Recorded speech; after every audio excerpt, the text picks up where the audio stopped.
Halo guys, Assalamualaikum warahmatullahi wabarakatuh. Coronavirus menimbulkan pertanyaan dan spekulasi yang belum terjawab secara pasti sampai saat ini. Dari mana sebenarnya virus ini dan bagaimana virus ini menyebar? Dan siapakah yang menyebarkannya? Benarkah faktanya seperti yang diberitakan media selama ini? Karena skenario dunia saat ini selalu digiring penularan virus corona melalui hewan, yaitu kelelawar dan ular. Wabah virus corona ini pertama kali muncul di kota Wuhan. Sebenarnya virus corona yang ada di kota Wuhan sudah ada dalam novel tahun 1981.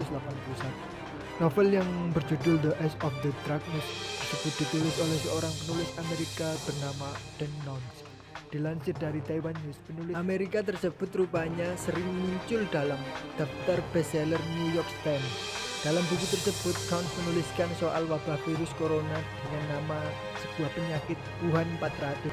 Tepatnya di bab 39, Count menuliskan tentang adanya sebuah virus yang dikembangkan di laboratorium militer dekat kota Wuhan, Cina, sebagai senjata biologis.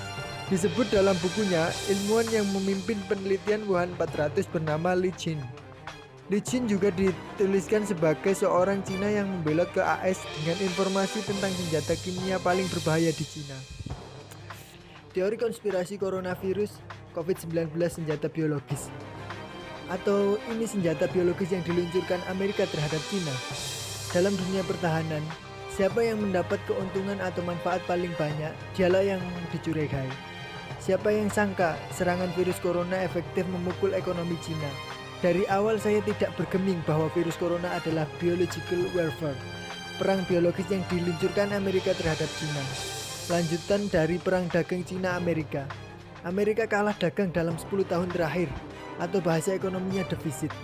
Kemudian di zaman Trump, Amerika membalas dengan menaikkan tarif masuk yang mahal terhadap barang Cina. Ternyata tidak memukul ekonomi Cina. Kemudian Cina melemahkan yuannya sedikit sebagai counternya. Lalu apa yang dilakukan Amerika Serikat?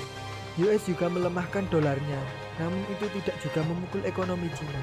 Perang dagang adalah awal perang militer. Kalau perang dagang menang, perang militer tidak berlanjut. Kalau belum menang juga, pasti diserang lagi dan lagi. Dan salah satunya adalah coronavirus ini. Ini adalah war tool. Ini adalah alat perang selanjutnya. Tapi entahlah. Yang pasti saya pribadi berharap